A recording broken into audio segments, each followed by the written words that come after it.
lifeblood of 100 pomegranates. Tasty. Hey, this is Cameron. Welcome back to the Busy Gardener channel. Today we are going to make use of this giant pomegranate harvest we got off of our 3 trees. What we're going to do is we're going to juice it, and then later we're going to decide what we want to do with it. Maybe make like a jelly or a sparkling wine or something like that. But we're going to get right into these, show you how to get this done efficiently and quickly. Let's get busy.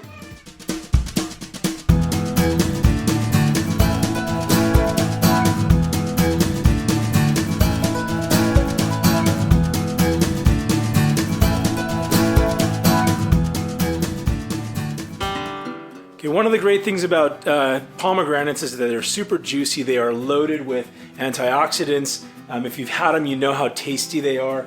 And we had just what seems like a bumper crop. I really thought that the tree that we have in our front yard was had maybe 30, 40 fruit on it. There were like 80 fruit on there. And then I went in the back and got my Parfianca, my much younger Parfianca, and wonderful pomegranates. And those had another, maybe, I don't know, maybe 30, 40 fruit total. So we even gave a bunch of fruit away, and yet we still have these couple of bins that are totally full. So what I'm going to do today is I am going to cut these open and juice them. Now, I, in the past, would take, and you still have to smack all the arils out of them, the insides, you know, those little small seeds. But what I've found is by taking and smacking them, I knock them into this bucket over here, then you take and you add water, and all that little foamy pith, the little white pith, floats to the surface, so you can skim it off and all those beautiful seeds stay at the bottom. So then you empty that out. It's a little bit time consuming, but you know, it can be kind of pretty efficient. In a few minutes you can get a bunch of pomegranates processed that way. But what I was doing was I was putting them in a blender, blending it up with a little bit of water, and then straining out the seeds. But that was when I had just a few of them, enough to make some pomegranate jelly. But I'm thinking I have a friend who can make like a sparkling pomegranate wine, and it needs a lot of juice for that. And I thought, my goodness, I can't process all of these that way with the blender. It'd take me hours and hours. So we splurged and we got one of these masticating juicers. We used to have one of those Jack LaLanne spinning juicers that spins really, really fast, has a little blade at the bottom that spins. And that was great. We found we weren't really using it, so we gave it to our brother and sister-in-law. But now we're finding with this amount of stuff, we're getting more stuff in the garden, that we wanted something that would be able to process juice in a way that was a little bit healthier. Well, first of all, it'll be faster than me manually doing it. That's why we splurged on that. I was looking down the barrel of these pomegranates. But the reason we didn't get a spinning one again is it turns out that those, as it's juicing, it froths it, it aerates it, which oxidizes a lot of it. You lose some of the nutritional value, and it heats the juice up. Whereas this type of masticating juicer squeezes the juice out as opposed to spinning and kind of pulverizing it. It squeezes it out through an auger that spins and slowly crushes all the juice out of it. So this is the first time I'm using that type of thing. We're going to try it out on these pomegranates. So, what do we need in order to get started? We need a knife to cut these pomegranates across the hemisphere. We need a spoon.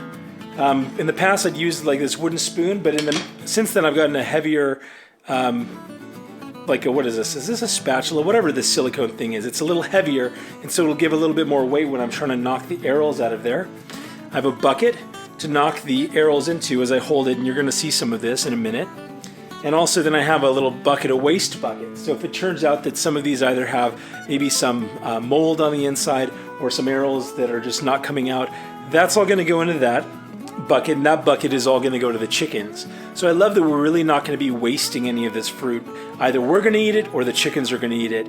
Anyway, I'm going to set this camera up and I'm going to get started processing on this. You're going to see I'm going to cut it along the hemisphere. May pause a couple times to give some explanation, but let's get going on this. So what you want is a nice sharp knife to get started. When you take your pomegranate, you take and you can see the little crown here in the stem area, and so you cut along the hemisphere, along the equator. And so just cut straight down, inspect it, make sure you don't see any signs of rot or anything like that. This is beautiful, isn't it? Now you take your wooden spoon, or in my case, my spatula, and you take and hold it face down over your hand and start hitting it. See how those just pop out? As opposed to manually doing this, If you're doing this manually, you're going to spend a lot of time, by manually I mean slowly picking out every one of the seeds. You're going to spend a lot of time doing it. So this is a much more efficient way to do it.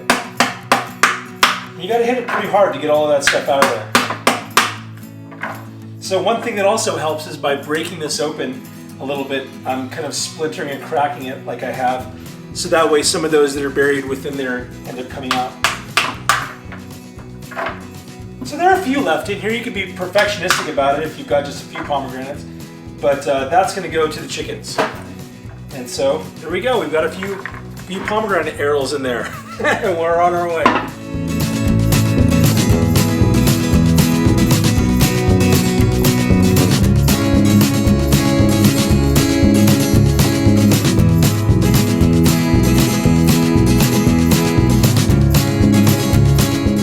So I'm noticing that there's a ton of juice already pooling at the bottom of this. I think what I'm going to probably do is when I'm done with all of this, getting these arils out of here, I'm going to strain out the juice from this, and then I'm going to fill this back up with water and let all of these white pithy pieces float to the top. You kind of agitate it and all those pithy pieces come to the top and allow you to keep those beautiful arils at the bottom. But I don't want to lose this nice juice because this process does create a bit of juice. You're breaking up arils as you're smacking them out of there. So I'm going to capture that first.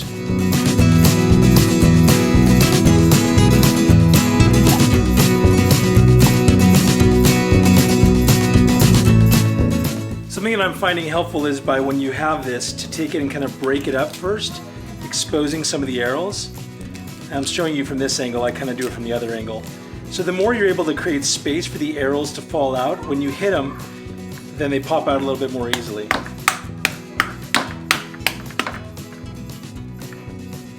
And then I rotate it around, so I kind of take and rotate this thing around. As opposed to hitting the spoon all around, I just kind of rotate it so that I'm striking more naturally. I like how we've done here already, incredible. Look over here. We haven't hardly made a dent in the amount of fruit, and yet we have all of these arils in here already, so many of them. So happy.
I'm pretty amazed at this. I can't believe how dry these little things came out. They're like little pellets.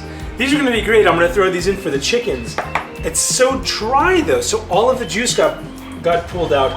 And then out of those pomegranates we got, I don't know quite what the capacity of this is. This does look like maybe 4 cups. So it has a nice little pour spout here, so that way it'll keep all of the sediment, hopefully at least the foam, off of there. That's a nice little touch. I don't think straining it is going to help because this mesh is not, I don't think, fine enough to take out some of the little solids that are in there. So, I don't know, maybe going through like a nut bag. Oh, maybe I'll do it through a nut bag. Okay, let me grab my nut bag. Okay, so this is the sediment I'm hoping to get out through this funnel that I just put this nut bag kind of through. So I'm going to see how it looks as I pour it in there and see if it captures any of those solids. Ah, now it's spilling. I don't think I'm able to pour it in here fast enough. feel like I should almost just pour it and use the edge to like, I think it's keeping some solids in there. That's good news. So all that's left is the foam. That actually does a decent job of capturing the foam. I wish that thing had a little, this thing had a little like spout on here. That would have been so helpful. So I wouldn't have had all this crazy grabbing the lip and going back down the side. Because look at what it did to my countertop, my goodness. I mean, this whole process is really messy, but I don't want any more mess than I need. Wow. So out of those, I don't know, how many pomegranates did I have? Like 15 pomegranates, 10 pomegranates? Oh, this is kind of cool. Look at this, I have what, like 4 cups? 3-4 cups of juice? Wow. I think I'm gonna have gallons of juice. So let's say we have almost 5 cups of juice just off of those. I don't know how many that was. 10, 12, 15 pomegranates. Really cool. We have all of these left to go. So we're gonna have tons of juice. I'm so happy about that.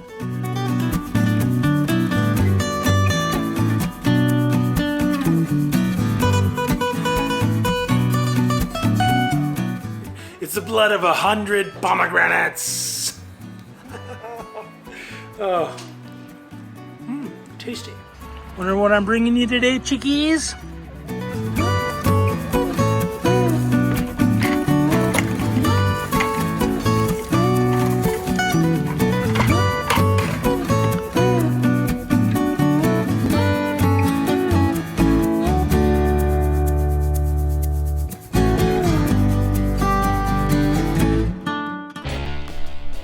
One bummer here is that this gets incredibly messy. Look at this. My goodness. Looks like a crime scene. It's in time for Halloween. Maybe I should just have kids come walk through here. Yep. Time to get cleaning.